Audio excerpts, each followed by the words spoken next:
بسم اللہ الرحمن الرحیم۔ السلام علیکم ناظرین، میں ہوں فراست سلیم اور آپ دیکھ رہے ہیں میرا یوٹیوب چینل، اور میرے ساتھ موجود ہیں اختر حسین صاحب۔ ناظرین، امید کرتا ہوں کہ آپ سب جہاں بھی ہوں گے خیر و عافیت سے ہوں گے۔ اللہم صلی علی سیدنا و مولانا محمد و آلہ و صحابہ و بارک وسلم۔ ناظرین، پاکستان کے اندر بہت عرصے بعد جا کر ایک بہت بڑی کانفرنس ہوئی، SCO شنگھائی تعاون تنظیم، اور یہ 23واں اجلاس تھا جس کی میزبانی پاکستان نے کی۔ اور الحمدللہ آج جو ہے پاکستان کے اندر یہ 2 روز پہلے کانفرنس مکمل ہوئی اور خیر و عافیت سے ہوئی۔ اس کا کریڈٹ ہماری حکومت کو جاتا ہے، اس کا کریڈٹ تمام سیکیورٹی اداروں کو جاتا ہے جنہوں نے بد امنی سے بچایا، شر پسند عناصر سے جو ہے وہ ان پر نظر رکھی، اور الحمدللہ کسی قسم کی کوئی انہونی نہیں ہوئی۔ یہ کسی سیاسی جماعت کی، یہ کسی ایک ادارے کی جیت نہیں، یہ بلکہ پورے پاکستان کی جیت ہے۔ اختر حسین صاحب، مجھے یہ بتائیے، کانفرنس ہو گئی جس کے اندر 3 ممالک جو برکس کے اندر شامل ہیں وہ پاکستان میں چل کر آئے، اور اس کے بعد ان میں 2 ممالک ایسے ہیں جن کے پرائم منسٹر پاکستان میں آئے، ایک رشیا اور چائنا، جو ڈکلیئرڈ نیوکلیئر پاور ہیں۔ ان کے آنے سے اور 27 ممالک شامل ہوئے، پھر دیگر ممالک کے وفود شامل ہوئے، سینکڑوں کی تعداد میں اور مہمان تھے۔ اس اوورآل جو یہ کانفرنس ہوئی ہے اور الحمدللہ کامیاب ہوئی ہے، آپ کتنا دیکھتے ہیں، کس حد تک کامیاب ہوئی ہے، اور اس بارے میں آپ کیا کہیں گے؟ شکریہ فراست، thank you so much. Basically یہ جیسے آپ نے اپنے انٹرو میں کہا کہ یہ پاکستان کی جیت ہے، بالکل، اور 1974 کے بعد اگر تاریخ کو دیکھیں تو پاکستان کی سرزمین پہ ایک اتنی بڑی کانفرنس ہوئی ہے۔ صحیح ہے۔ اور وہ ایک ایسے دور میں جب ہم پولیٹیکل انسٹیبلٹی، اکنامک انسٹیبلٹی، ایک غیر یقینی صورتحال ہے، اور ایک طرح سے ہمیں کہا جاتا تھا کہ ہم تنہا رہ گئے ہیں، دنیا میں آئسولیٹڈ ہیں۔ لیکن اس دوران اتنی بڑی کانفرنس کا ہونا یہ بہت بڑی کامیابی ہے۔ اور جیسے آپ نے خود کہا کہ 3 برکس ممبرز بانی، اس میں چائنا، رشیا اور انڈیا۔ چلے انڈیا کے فورن منسٹر آ گئے، لیکن ان کی شمولیت بہت بڑی بات ہے، بہت بڑی بات ہے۔ تو میں سمجھتا ہوں کہ یہ پاکستان کی بہت بڑی فتح ہے۔ صحیح، پاکستان کی بات کر، کسی سیاسی پارٹی نہیں، کوئی نہیں۔ obvious ہے کہ جو سیکیورٹی کے انتظامات تھے، جو ارینجمنٹس کیے، وہ تو کریڈٹ تو ان کو دینا پڑے گا، جو ہمارے سیکیورٹی ادارے ہیں، ہماری فوج ہے، ہماری پولیس ہے، اور جو ہماری دیگر ادارے ہیں، اس میں کوئی شک نہیں ہے، حکومت۔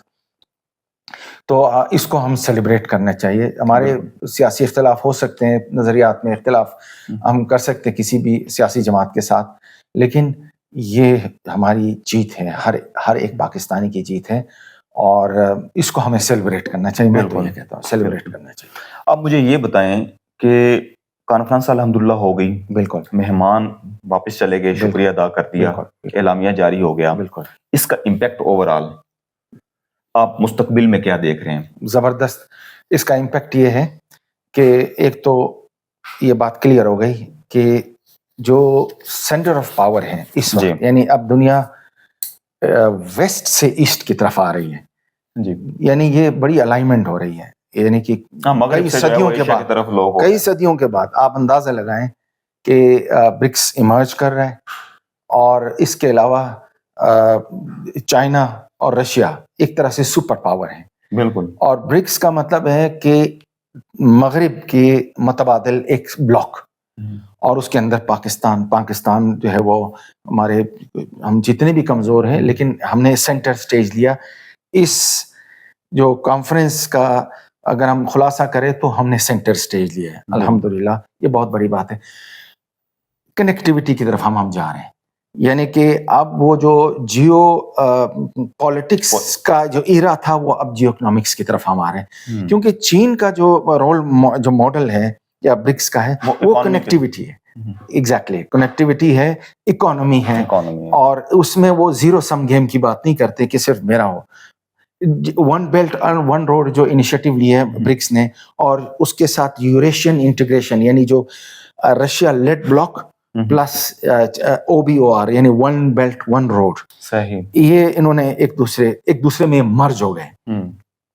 प्रेसिडेंट जी का ये था विजन और सदर पुतिन ने उसको ऑन किया, और उसके बाद फिर इंडिया इसमें उसको आना पड़ा, क्योंकि वो अगर आइसोलेट हो जाए तो फिर तो वो इतने ममालिक आ रहे हैं और दो एग्जैक्टली पूरे ग्लोबल साउथ, यानी अब उसमें जिसका जिक्र किया सऊदी अरब और UAE यानी खलीजी ममालिक भी उसके अंदर आ रहे हैं। इसका मतलब उनके पास भी एक मुतबादिल एक ऑप्शन आ गया है। तो ये बहुत बड़ी बात है, और ये आप समझ ले कि एक वाटरशेड मूवमेंट होने जा रहा है। अब जब हम काजान की बात करेंगे यानी 24-25 को, तो वहां तो बहुत बड़ी डेवलपमेंट होगी।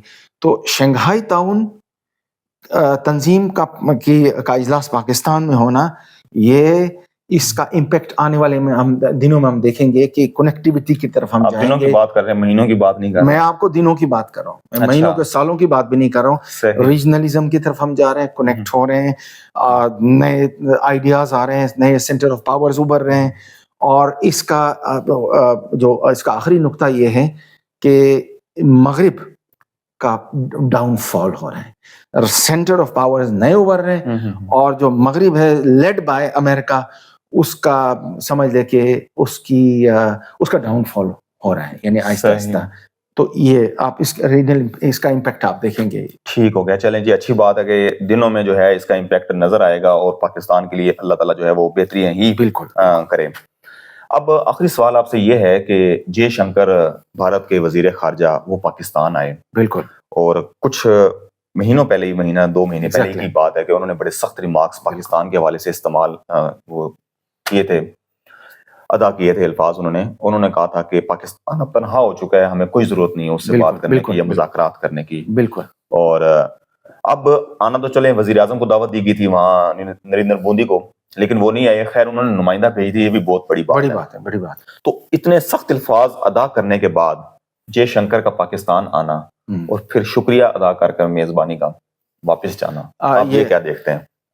देखिए ना, यही शंकर साहब थे और यही इंडियन गवर्नमेंट जिनका एक मंत्र था कि पाकिस्तान इज आइसोलेटेड ग्लोबली। सही, सो रीजनल की बात नहीं कर, पूरे रीजन की बात नहीं कर, ग्लोबली हम पे ये इल्जाम लगाते हैं कि हम टेररिज्म को एक्सपोर्ट करते हैं, हम ट्रेनिंग यहाँ हो रही है और ये पकड़ नहीं रहे, ठीक है।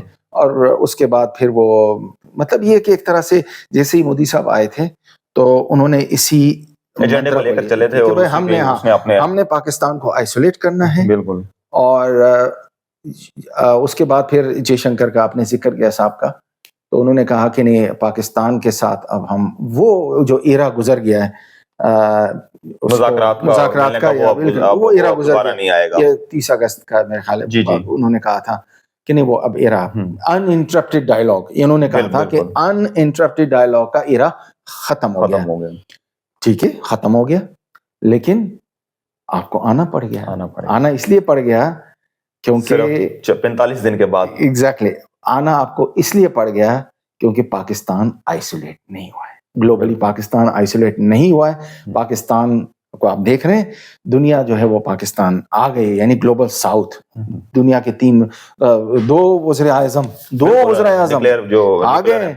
तो आज फैसला, आज के कॉन्फ्रेंस ने ये एस्टेब्लिश कर दिया कि पाकिस्तान आइसोलेट नहीं है, बल्कि इंडिया आइसोलेट हो चुके हैं। और वो तो हो रहा है जिस तरीके से कनाडा से, और जो हमने कल स्टोरी की उसके बाद आपने देखना कि आप पूरे खित्ते में देख लें, भूटान, नेपाल, मालदीव, श्रीलंका और बांग्लादेश, ये हालात सबके सामने हैं। सार्क को उन्होंने दफन कर दिया। हाँ। लेकिन खुद ही वो क्या हो गया, वो आइसोलेट हो रहा है। तो ये है इसका इम्पैक्ट। तो जयशंकर साहब के लिए हमारा मैसेज ये है कि जयशंकर साहब, आप थोड़ा अपना दिल बड़ा रखिए। आपका जो ग्लोबल पर्सपेक्टिव है वो बहुत ही नैरो है, पाकिस्तान सेंट्रिक जो आपका व्यू है, इससे आप बाहर आ जाए, आप इंगेज करें। तो इससे पाकिस्तान को मेलाइन करने से आप पाकिस्तान को आइसोलेट नहीं कर सकते। पाकिस्तान एक हकीकत है और आपको इसको मानना पड़ेगा। नाज़रीन, उम्मीद करता हूँ कि आपको हमारी वीडियो पसंद आई होगी। मुझे और अख्तर हुसैन को इजाज़त दीजिए। अल्लाह हाफिज़।